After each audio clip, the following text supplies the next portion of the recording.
Jay, welcome to the stage. I hope you caught some of that rant because we're going to go back into that.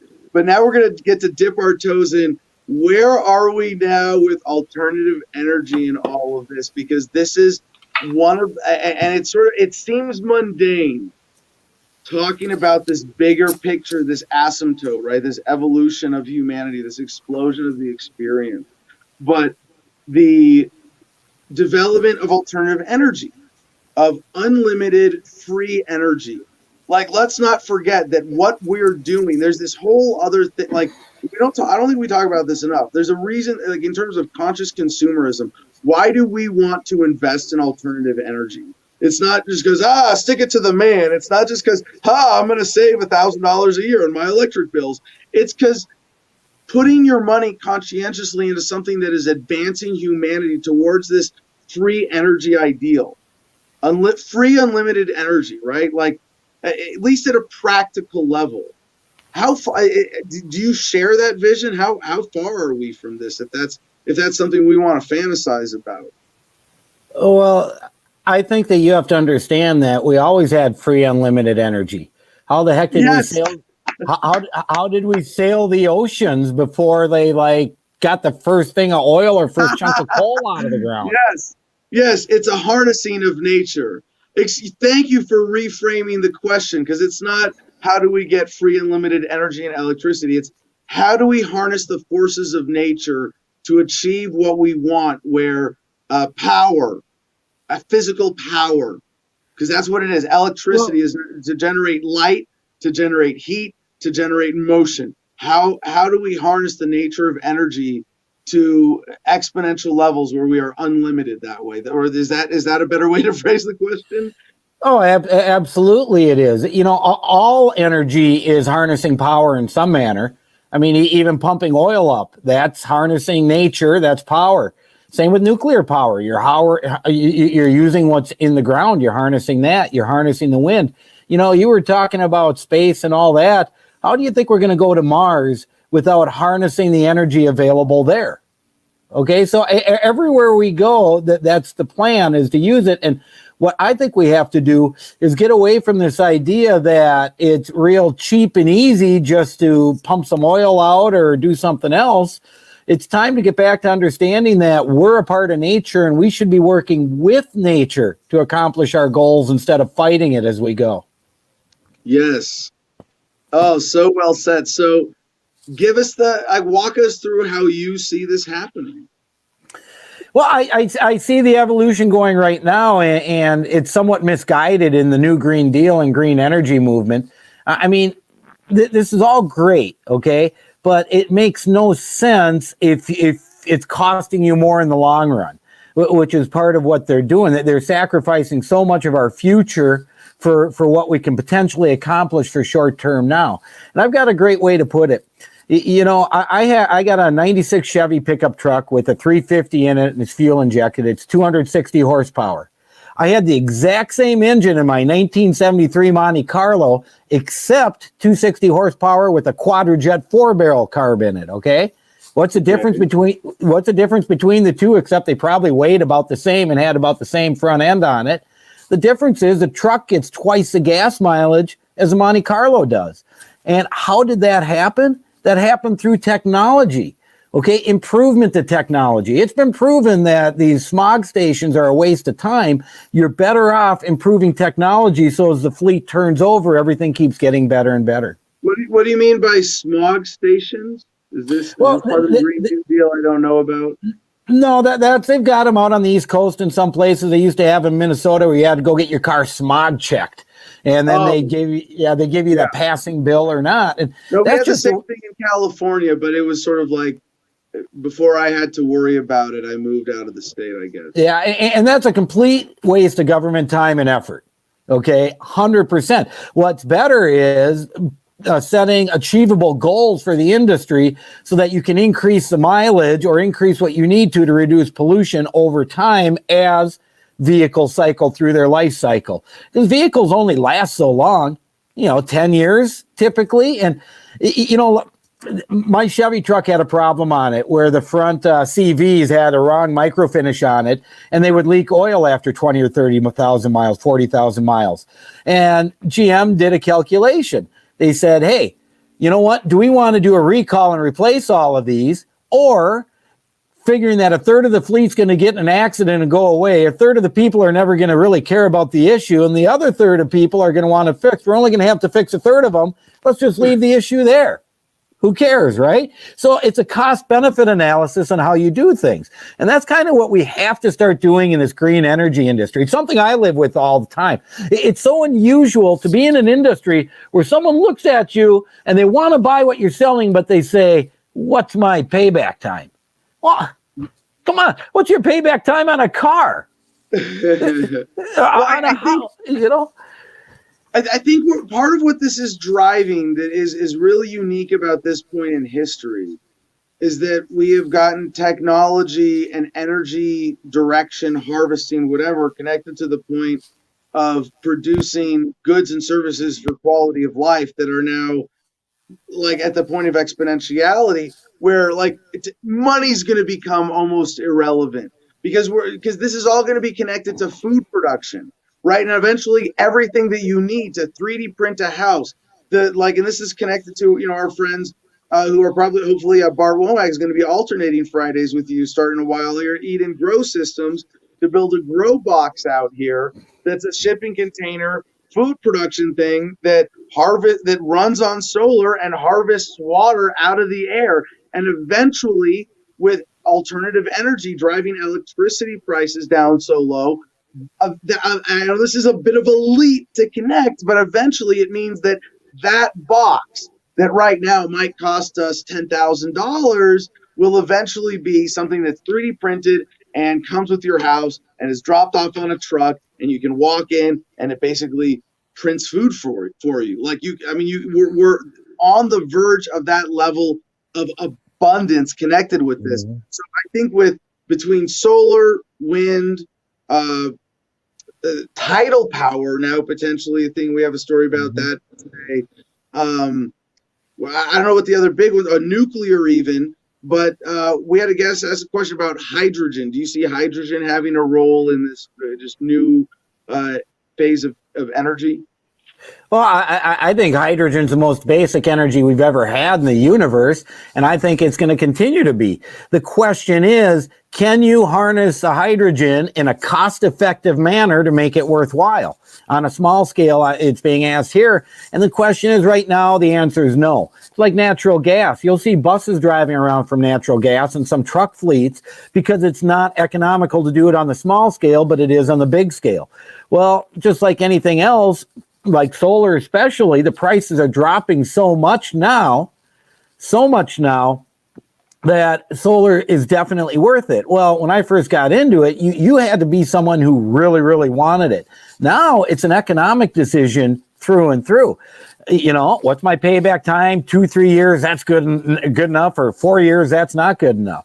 It's just so odd, but hydrogen has to get to that point itself where it's economical to produce it. Now, my only concern with using hydrogen and producing it as a main production source is out of water, and that is like the main staff of life in the world.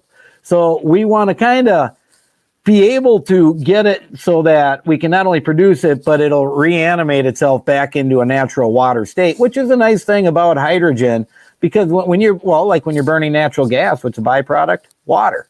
Okay, so you got to find a way to make this all work. So not only does it work for our energy production, but we can keep that cycle going in a natural manner that it works for nature too. Okay, someone in the Producers Club shared a story of tidal, the world's biggest tidal turbine is about to come online.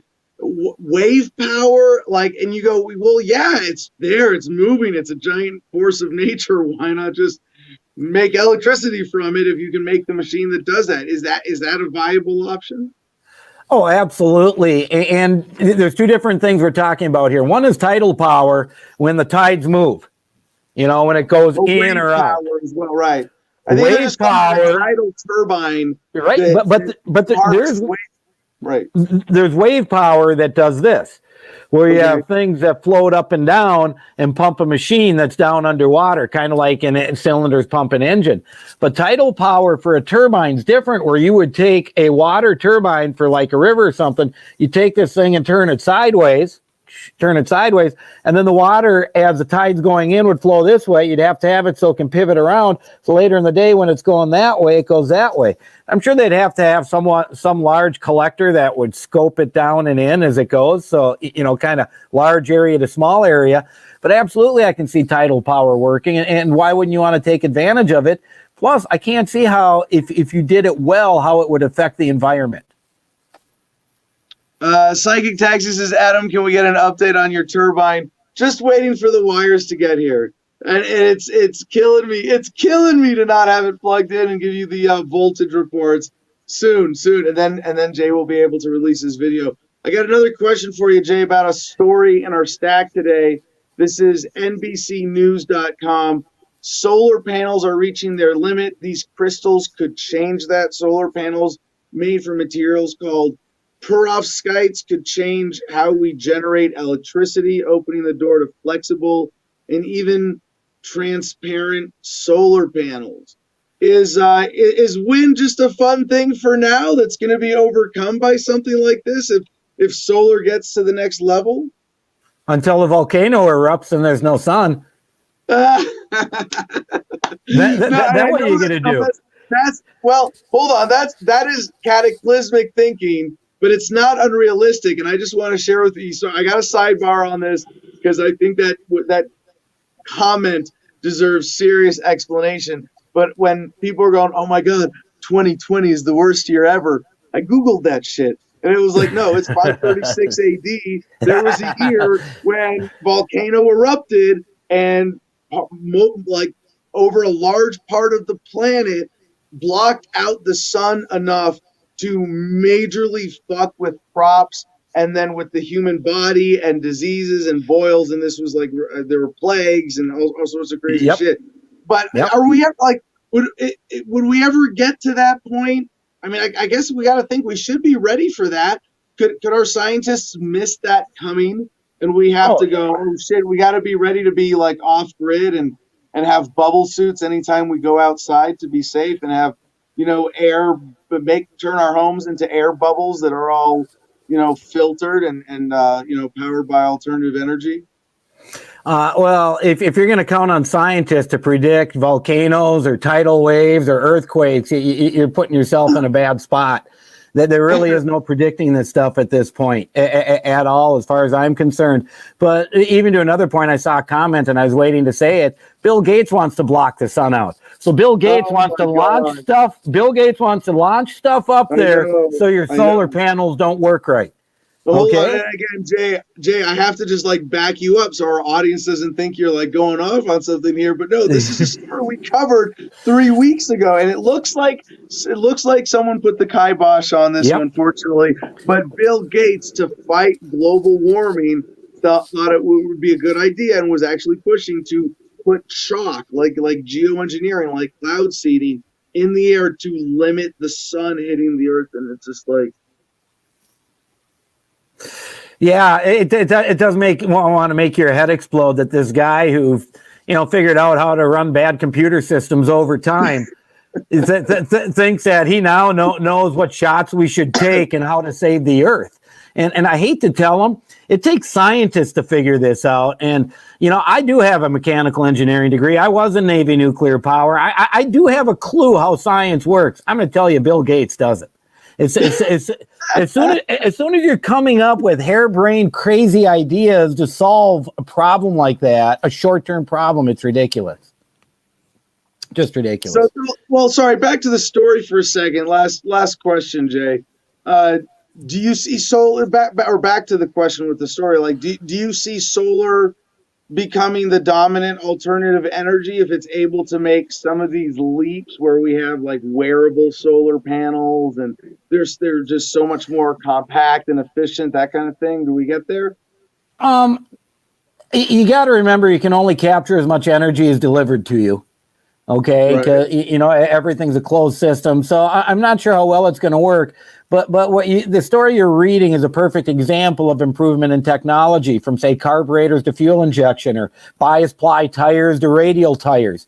That's how science works. You keep moving and looking for a better solution, and the best way to do that is give people economic reason to, and that's what economies are for. Okay, so if you can produce a better little power source for less money, you're going to sell it and make a lot of money. And that's how we have to encourage it, within the bounds of safety and stuff like that. But I see, just like anything else, that our future is going to be rife with renewables, and it's not going to be limited to one. We're still going to take advantage of hydropower wherever we are. Geothermal power is a tremendous resource that is so untapped in our society. In the Netherlands, they have sidewalks that when you walk on them, they make electricity. Okay, so we're going to keep finding out all different kinds of ways to make electricity, and the best of them are going to come to the forefront, and the worst are going to fall by the wayside. No, the worst are going to be the biggest polluters to start out with, and that's a problem solar has right now. It is a big polluter during construction, and there's not a lot of recycling of it now, and that's something that we really have to get our hands around and grab onto. Is how do we recycle what we have for solar so it doesn't end up more hazardous waste, but ends up as more functional product. So I can't avoid this one follow-up question while I'm geeking out on this. You can only capture as much energy as delivered. What you're referring to is a sort of limit of photons per square inch is a capacity limit for solar panels.